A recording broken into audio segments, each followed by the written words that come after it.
तो last episode के and पे हमने देखा था कि हमारे हाजिन के लोग जो होते हैं वहां पर इस बात को फिगर आउट करने की कोशिश कर रहे होते हैं कि आज यहाँ पर डैम सोयोंग ने steel blood fortress Lord master song को ऐसा क्या देने का वादा किया है कि उसने उसके साथ एक अलायंस बना लिया, क्योंकि ये अलायंस बिल्कुल ही पॉसिबल नहीं लगती। मास्टर सॉन्ग डैम सोयोंग के साथ कभी हाथ नहीं मिलाता। तो हमारा हाजिन वहां पर यही सोच रहा था कि आज यहाँ पर ऐसा क्या है जो मैं सोच नहीं पा रहा है, ऐसा क्या है जो कि यहाँ पर डैम सोयोंग उसे ऑफर कर सकता है। स्टील ब्लड फोर्ट्रेस लॉर्ड को ऐसा क्या चाहिए जो कि सिर्फ और सिर्फ डैम सोयोंग उसे दे सकता है। हालांकि वो दोनों दुश्मन है और कभी भी मास्टर डैम सोयोंग नहीं चाहेंगे कि स्टील ब्लड फोर्ट्रेस लॉर्ड को वो सब कुछ मिल जाए जो वो चाहता है। तो यहीं पर से नेक्स्ट सीन जो होता है हमें डिमोनिक कल्ट के बाहर का दिखाया जाता है। डीमन गार्ड पैलेस के बाहर दिखाते हैं कि सोल्जर्स खड़े होते हैं और वहां पर एल्डर्स भी पहुंच जाते हैं। जब उन सभी को पता चलता है कि हमारे जो डीमन गार्ड है उनके ऊपर अटैक किया गया है, असैसिन्स ने उनके ऊपर अटैक किया, तो एक एल्डर वहां पर आता है और उसे कहता है तो तुम्हें क्या लगता है कि जहां पर ये सब कुछ क्या हुआ और उसके बाद अब आगे क्या होने वाला है। तो जनरल स्ट्रेटजिस्ट कहता है कि तुम यहाँ पर किस बारे में जानना चाहते हो। तो मास्टर से कहता है कि मैं यहाँ पर ये जानना चाहता हूँ कि यहाँ पर हमारे जो डीमन गार्ड थे उन्होंने जानबूझकर वहां पर असैसिन्स को अपने तक पहुंचने दिया।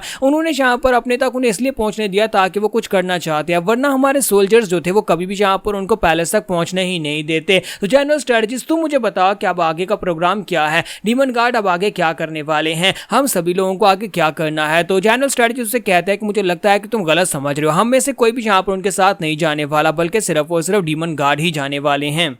तो उसकी ये बात सुनने के बाद सभी लोग काफ़ी ज़्यादा हैरान हो जाएंगे और कहते हैं कि हमें ये तो पता था एक दिन ये ज़रूर आने वाला है कि हम सभी लोगों को सेंट्रल प्लेस में जाना होगा, डीमन गार्ड खुद वहां पर ज़रूर जाएंगे, लेकिन ये सब कुछ क्या हो रहा है, तुम यहाँ पर ऐसा क्यों कह रहे हो कि डीमन लॉर्ड हमें अपने साथ लेकर नहीं जाने वाले। हमारी फैसिलिटी मास्टर जो होती हैं वो इसके ऊपर कोई रिएक्शन नहीं देती। तो एल्डर उसे कहता है कि आप यहाँ पर इस बारे में क्या सोचती हैं, आपको देखकर लगता है कि आप इस बात से खुश नहीं हुई। तो वो उसे कहते हैं कि यहाँ पर मुझे लगता है कि जो भी फैसला होगा वो डीमन गार्ड का ही होने वाला। डीमन गार्ड अगर कहे कि वो अपने साथ लेकर नहीं जाना चाहता तो फिर मुझे लगता है कि हम कोई भी यहाँ पर उसे अपने इसलिए मना नहीं सकता कि हम सभी लोग उसके साथ चले जाएं, और जो फैसला तो वैसे भी उसी का होने वाला और हमें लगता है कि हमें यहाँ पर उसके फैसले कदर करनी चाहिए। तो एल्डर उसे कहता है तो क्या तुम उसके साथ नहीं जाना चाहती, क्या इस बात का क्या मतलब है। तो इसी के साथ जनरल स्ट्रेटजिस्ट उनसे कहता है कि एनलाइटमेंट फैसिलिटी मास्टर ने बिल्कुल ठीक कहा है, वो जो कुछ भी कह रही है वो ठीक कह रही है, क्योंकि यहाँ पर डीमन गार्ड वैसे भी तो अपने साथ कुछ लोगों को लेकर जाएंगे और जिन लोगों को लेकर जाएंगे वो उन्हें खुद सिलेक्ट करने वाले और बाकी के सभी लोग डिमोनिक कल्ट के अंदर रहकर अपनी ड्यूटीज को पूरा करेंगे। इतना मेरा अंदाजा, मुझे लगता है कि डीमन गार्ड अकेले सेंट्रल प्लेन्स में जाने वाले हैं। ये बात सुनने के बाद एल्डर्स और भी हैरान हो जाते हैं और कहता है ये बिल्कुल ही पॉसिबल नहीं, हम डीमन गार्ड को अकेले बिल्कुल भी जाने नहीं देंगे।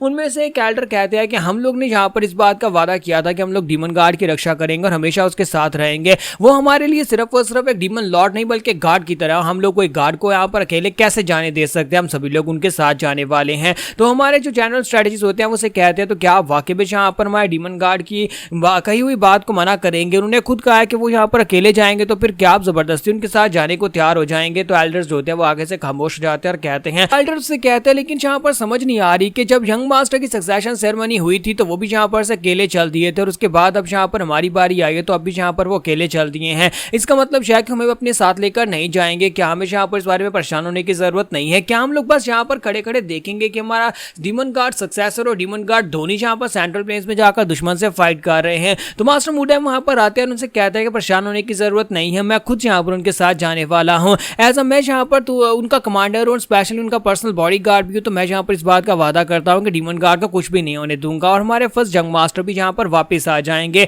मेरे वहां पर होते हुए कोई नुकसान नहीं पहुंचा सकता और वैसे भी यहाँ पर डीमन गार्ड के सामने कौन ही टिक पाएगा। क्या आपको लगता है कोई इतना पावरफुल है जो कि डीमन गार्ड का मुकाबला कर सके। तो इंटरनल फैसिलिटी मास्टर से कहती है कि मुझे बताओ कि आखिर वो कब निकलने वाले, कब कब प्लान है, सेंट्रल प्लेन्स कब जाएंगे। तो मैं जनरल स्ट्रेटजिस्ट से कहता है कि जिस तरह से हम लोग यहाँ पर बात कर रहे हैं कुछ दिन पहले तक तो यहाँ पर मुझे यही लग रहा था कि अभी कम से कम उनके जाने में एक हफ्ता बाकी है, लेकिन अब जबकि उनके ऊपर अटैक हुआ है और ये सिचुएशन काफी हद तक बदल चुकी है तो मुझे लगता है कि वो आज रात ही यहाँ पर से निकलने की तैयारी करने वाले हैं। हो सकता है कल सुबह यहाँ पर से निकल जाए। तो अंदर का सीन दिखाते हैं जहाँ पर हमारे डीमन गार्ड ने मास्टर के साथियों को पकड़ लिया होता है। मास्टर कैंग जो होता है वहां पर ग्राउंड के ऊपर गिरा पड़ा होता है, सोच रहा होता है ऐसा कैसे हो सकता है। मुझे अच्छी तरह से याद है कि मैंने वहां पर अपनी बॉडी के ऊपर इंटरनल एनर्जी के साथ एक कवर चढ़ाया था ताकि उस डिमोनिक एनर्जी से अपने आप को बचा सकूं। फिर साथ ही मैं वहां पर से भागता हुआ अपने साथियों के साथ कैरेज के नीचे छुपकर अंदर आया था। हमारा प्लान बहुत ज्यादा परफेक्ट था और हमें किसी ने वहां पर आते हुए नहीं देखा था। फिर ये सब कुछ कैसे हो गया, मुझे तो समझ नहीं आ रही कि ये सब कुछ किस तरह से हुआ है, उसे यहाँ पर कैसे हमारे बारे में पता चला है।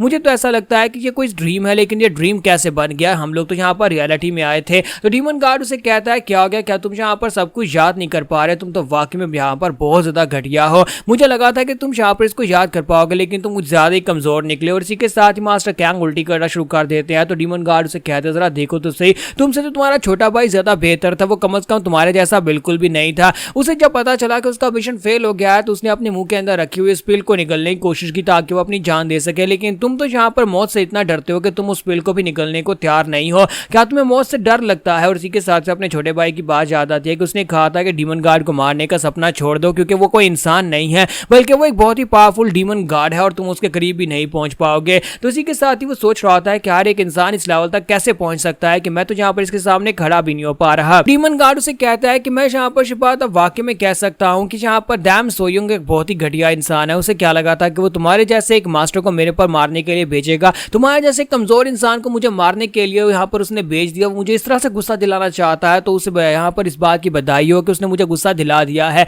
और साथ ही डीमन गार्ड जो होते हैं वहाँ पर अपनी पावर्स को यूज करते हुए उसके साथों डिसाइपल्स को मार डालते हैं। उनके मरने के बाद डैम सोयुंग बेचारा वहाँ पर बैठा होता है, वेट कर रहा था कब वो मरने वाला है। तो हमारे डीमन गार्ड से कहता है कि नहीं, मैं तुम्हें नहीं मारने वाला, क्योंकि तुम यहाँ पर लीडर हो, तुम यहाँ पर कैंग टेंपल के लीडर हो, इसी वजह से तुम्हें जिंदा छोड़ दिया जाएगा। फिलहाल के लिए तुम्हें जिंदा रखा जाएगा क्योंकि आगे जाकर तुम्हें अपने मकसद को पूरा करना है, लेकिन तुम्हारी मौत भी पक्की है, तुम भी यहाँ पर जरूर मरोगे। और साथ डीमन गार्ड उठकर खड़े हो जाते हैं और कहता है कि डीमन एम्परर की कैरेज को तैयार करो। और इसी के साथ ही यहाँ पर से नेक्स्ट सीन जो होता है यंग मास्टर का दिखाया जाता है। उसे एक अर्जेंट मैसेज मिलता है और उस मैसेज को पढ़ता है और कहता है ऐसा कैसे हो सकता है, जनरल स्ट्रेटजिस्ट ने मुझे एक मैसेज लिखा है, डैम सोयुंग कमीने ने अपने कुछ असैसिन्स को डीमन गार्ड को मारने के लिए भेजा था। वो अपने साथियों को कहता है कि हम लोग हीबी की तरफ अपनी जो ट्रिप थी उसको कैंसिल करके यहाँ पर से सीधा हम लोग साउथ की तरफ जाने वाले हैं। वो उन सभी को बताता है कि बहुत ही जल्दी यहाँ पर कुछ होने वाला है, डीमन गार्ड खुद यहाँ पर आने वाले और हमें यहाँ पर उनको वेलकम करने के लिए वहां पर पहुंचना होगा कि यहाँ की बैटल पूरी तरह से चेंज होने वाली। और साथ ही हमारे हाजिन को इस बारे में भी पता चल जाता है कि स्टील ब्लड फोर्ट्रेस लॉर्ड को यहाँ पर डैम सोयुंग ने क्या देने का वादा किया है।